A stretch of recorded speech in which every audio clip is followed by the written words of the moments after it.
पिता और पुत्र साथ साथ टहलने निकले। वे दूर खेतों की तरफ निकल आए। तभी पुत्र ने देखा कि रास्ते में पुराने हो चुके एक जोड़ी जूते उतरे पड़े हैं, जो संभवतः पास के खेत में काम कर रहे गरीब मजदूर के थे। पुत्र को मजाक सूझा। उसने पिता से कहा, क्यों न आज की शाम को थोड़ी शरारत से यादगार बनाएं, आखिर मस्ती ही तो आनंद का सही स्रोत है। पिता ने असमंजस से बेटे की ओर देखा। पुत्र बोला, हम ये जूते कहीं छुपाकर झाड़ियों के पीछे छुप जाएं। जब वो मजदूर इन्हें यहाँ नहीं पाकर घबराएगा तो बड़ा मजा आएगा। उसकी तलब देखने लायक होगी और इसका आनंद मैं जीवन भर याद रखूंगा।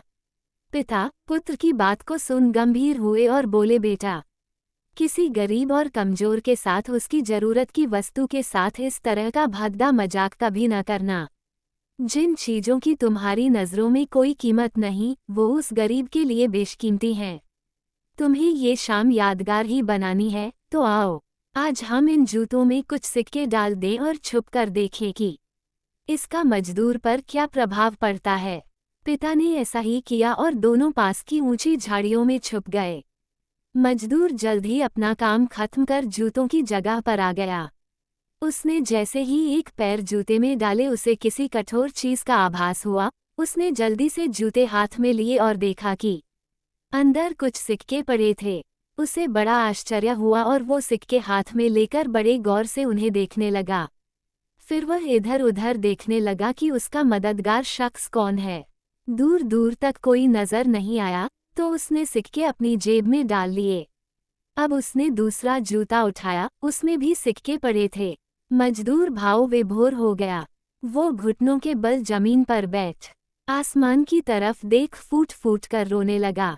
वह हाथ जोड़ बोला, हे भगवान, आज आप ही किसी रूप में यहाँ आए थे। समय पर प्राप्त इस सहायता के लिए आपका और आपके माध्यम से जिसने भी ये मदद दी उसका लाख लाख धन्यवाद। आपकी सहायता और दयालुता के कारण आज मेरी बीमार पत्नी को दवा और भूखे बच्चों को रोटी मिल सकेगी। तुम बहुत दयालु हो प्रभु, आपका कोटि कोटि धन्यवाद। मजदूर की बातें सुन बेटे की आंखें भर आईं। पिता ने पुत्र को सीने से लगाते हुए कहा, क्या तुम्हारी मजाक मजे वाली बात से जो आनंद तुम्हें जीवन भर याद रहता उसकी तुलना में इस गरीब के आंसू और दिए हुए आशीर्वाद तुम्हें जीवन पर्यंत जो आनंद देंगे वो उससे कम है क्या? बेटे ने कहा, पिताजी, आज आपसे मुझे जो सीखने को मिला है उसके आनंद को मैं अपने अंदर तक अनुभव कर रहा हूँ। अंदर में एक अजीब सा सुकून है। आज के प्राप्त सुख और आनंद को मैं जीवन भर नहीं भूलूंगा। आज मैं उन शब्दों का मतलब समझ गया जिन्हें मैं पहले कभी नहीं समझ पाया था। आज तक मैं मजा और मस्ती मजाक को ही वास्तविक आनंद समझता था, पर आज मैं समझ गया हूँ कि लेने की अपेक्षा देना कहीं अधिक आनंददायी है।